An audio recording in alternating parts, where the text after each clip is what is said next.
আর মাত্র 5 দিন পরে, ধরতে গেলে 4 দিন, কারণ এখন তো অলরেডি রাত হয়ে গেছে, আর মাত্র 4-5 দিন পরেই রিলিজ হতে যাচ্ছে বাংলা ইন্ডাস্ট্রির সবচেয়ে বড় ধামাকা তুফান। বাংলা ইন্ডাস্ট্রি বললাম এই কারণে যে এটা এপার বাংলা ওপার বাংলা দুই ইন্ডাস্ট্রির জন্যই কিন্তু, ঠিক আছে। এই তুফানে শুধু যে শাকিব খান আছে এটা কিন্তু না, এই তুফানে একজন চঞ্চল চৌধুরী আছে, এই তুফানে একজন রায়হান রাফির কারিশমা দেখা যাবে, সব কিছু মিলেমিশে একাকার হয়ে যাচ্ছে। তো এই তুফান নিয়ে হল মালিকদের আগ্রহ যে বেশি থাকবে এটা তো আমরা আগে থেকেই জানি। আর সিঙ্গেল স্ক্রিনের রাজা শাকিব খান এখন তো মাল্টিপ্লেক্সগুলোতেও সিনেপ্লেক্সগুলোতেও দুর্দান্ত ব্যবসা সফল সিনেমা সে উপহার দেওয়ার ক্ষমতা রাখতেছে। সবচেয়ে বড় কথা হচ্ছে শাকিব খান নিজেকে যেভাবে চেঞ্জ করেছে, এই তুফানের মাধ্যমে যেভাবে একটা আলাদা শাকিবকে আমরা দেখতে পারবো।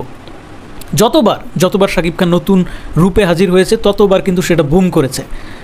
তো তুফান যে একটা ম্যাসিভ কালেকশন করবে, ইন্ডাস্ট্রি হিট সিনেমা হয়ে যাবে, এটা তো আমরা এখন অনুমান করে বলতে পারতেছি, মানে এমন একটা পজিশনে তুফান আছে আর কি। কিন্তু যে ব্যাপারটা নিয়ে একটু আলোচনা করা আসলে উচিত, মানে আমার মনে হচ্ছে সেটা আসলে বলার জন্য এই ভিডিওটা করা।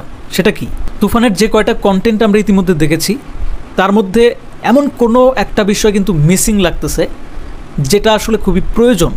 মানে এই ধরনের মাস অ্যাকশন ঘরানার সিনেমাতেও ওই বিষয়টা খুবই প্রয়োজন। কোন বিষয়টা? ইমোশনাল যে একটা পার্ট, মানে একটা ক্যারেক্টারের, তুফানে একটা ইমোশনাল পার্ট থাকা খুবই জরুরি।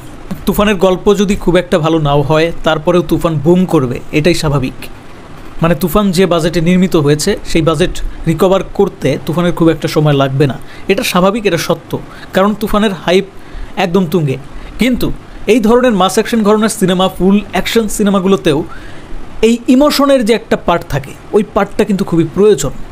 কিন্তু তুফানের যে কয়েকটা কন্টেন্ট ইতিমধ্যে রিলিজ হয়েছে, একটা কন্টেন্টেও কিন্তু ওই ব্যাপারটা লক্ষণীয় হয় নাই। এই ব্যাপারটা আসলে আমার বারবারই মনে হচ্ছিল যে ভিডিওতে এসে বলা উচিত, কিন্তু হয়ে উঠতেছিল না। আমরা সবাই জানি যে কেজিএফ সিনেমায় যে ইয়াশ অভিনয় করেছে সেই ইয়াশ কিন্তু কোনো পরিচিত মুখ ছিল না, টোটালি আননোন একটা মুখ ছিল। মানে আমি তো অ্যাটলিস্ট বাঙালি দর্শক হিসেবে আমি বলবো যে ইয়াশের সিনেমা কেজিএফের আগে আমি একটাও দেখি নাই। রকি ভাইয়ের সাথে রকি ভাইয়ের মায়ের যে একটা ব্যাপার ওই যে একটা ইমোশন ওইখানে যে ক্রিয়েট হয়েছে, ওই ব্যাপারটা যদি ওই কেজিএফে না থাকতো, কেজিএফটা না ওই শুধু অ্যাকশন সিনগুলো দেখতে অতটা ভালো লাগতো না। একইভাবে বাহুবলীর কথা যদি চিন্তা করি, বাহুবলীতেও কিন্তু ওই মায়ের সাথে সন্তানের একটা কানেকশন আছে, ঠিক আছে।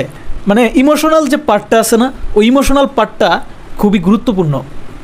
একইভাবে সালার আমার মতে সালার কেজিএফ বা পুষ্পা আগেরটা কথা বলতেছি, এবং বাহুবলীর ধারের কাছেও সালার যাইতে পারে নাই ইমোশনাল টাচের দিক থেকে। কিন্তু তারপরেও সালারের মধ্যেও একটা ইমোশনাল ভাইব আছে, ইমোশনাল একটা আলাদা পার্ট আছে, ওই পার্টটার কারণে কিন্তু সালার গ্রহণযোগ্যতা পেয়েছে। দর্শকের আবেগকে যদি না নাড়া দিতে পারে তাহলে সেই সিনেমা সেখানেই ফেল হয়ে যায়। এটাই সবচেয়ে শঙ্কার বিষয়, এটাই সবচেয়ে ভয়ের বিষয়। আমার বিশ্বাস রায়হান রাফি অবশ্যই এই ব্যাপারটা মাথায় রেখেছে।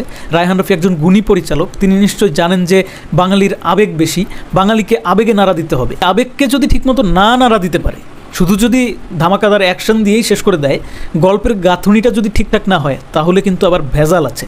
কারণ এই সিনেমা শুধু বাংলাদেশেই ব্যবসা করতে হবে এরকম না, এই সিনেমাকে কলকাতাতে, ইন্ডিয়াতে ভালো একটা বিজনেস কিন্তু করতে হবে। কেন করতে হবে এটা খুবই ইম্পর্টেন্ট। ওইখানে অ্যাটলিস্ট 1 কোটি বা 1 কোটির কাছাকাছি একটা দারুণ কালেকশন করে দেখাতে হবে, কেননা ওইখানকার প্রযোজকরাও এই আশাই কিন্তু সিনেমাটা শাকিব খানকে নিয়ে করতেছে। হ্যাঁ, তারা বাংলাদেশ থেকেও একটা আলাদা বেনিফিট নিবে সেই আশা তো আছেই। তারপরেও যদি এইটা সাকসেসফুল হয় যে শাকিব খান ওখানে গিয়েও ভালো করলো, ওইখানকার অডিয়েন্সের মন জয় করে নিল, তাহলে কিন্তু পরবর্তীতে শাকিব খানকে নিয়ে, ইভেন শুধু শাকিব খান না, বাংলা চলচ্চিত্রের যে কোনো হিরোকে নিয়ে, বাংলাদেশের যে কোনো হিরোকে নিয়ে তারা কিন্তু আরও বিগ বাজেটের বিগ ধামাকা আনার ট্রাই করবে। সেটা কিন্তু খুব সহজ হয়ে যাবে, প্রযোজকদের বোঝা হয়ে যাবে যে আসলে কী ধরনের সিনেমা দর্শক চায়। দর্শক যে এরকম মাসি অ্যাকশন ঘরানা, ফুল অ্যাকশন ঘরানার সিনেমা চায় এটা তো আমরা সবাই জানি, আমরা দর্শক আমরা সবাই বুঝি। কিন্তু এই ধরনের অ্যাকশন ঘরানার সিনেমাতেও ওই যেটা বললাম যে ইমোশনাল পার্টটা ওইটা খুবই স্ট্রং থাকতে হবে। দর্শকরা দেখতেছে হঠাৎ করে এমন একটা ধাক্কা খাইলো না, তখন থেকে সিনেমাটার প্রতি একটা আলাদা উইক জোন তৈরি হয়ে গেল ভিতরে, এই ব্যাপারটা থাকতে হবে। আমি বলতেছি না কিন্তু যে ওই যে রাজকুমার বা প্রিয়তমার মতন মাইরে দিতে হবে শাকিব খানকে, এটা কিন্তু বলতেছি না। আপনারা নিশ্চয়ই বুঝতে পারছেন যে কি ধরনের ইমোশনাল টাচ থাকলে এই তুফান সিনেমায় সেটা ওয়ার্ক করবে। আবার এটাও বলতেছি না যে কেজিএফ বা সালারের মতন মায়ের সাথে কানেকশন থাকুক এখানেও। হ্যাঁ, এইটা হইতে পারে যে তুফান চরিত্রটা একদমই অনাথ হইতে পারে, তার কেউ নাই ত্রিভুবনে, আসলে তার একমাত্র হয়তো বা পালিত কোনো একটা বাবা থাকলো, হতে পারে, এরকম কিছু হতে পারে, আই ডোন্ট নো, বাট আমার ধারণা হচ্ছে এরকমই হতে পারে যে তার আসলে পৃথিবীতে কেউ নাই, সে খুবই একা একজন মানুষ, কিন্তু তার আশেপাশে দু একজন এমন বিশ্বস্ত মানুষ আছে যাদেরকে সে পিতা মাতার থেকেও বেশি সম্মান করে, এই ধরনের কিছু একটা হতে পারে, এবং তাদের সাথে কোনো একটা খারাপ কিছু ঘটতে পারে, এমন কিছু একটা খারাপ ঘটতে পারে যেটা তুফান ক্যারেক্টারটা কোনোভাবেই মেনে নিতে পারবে না।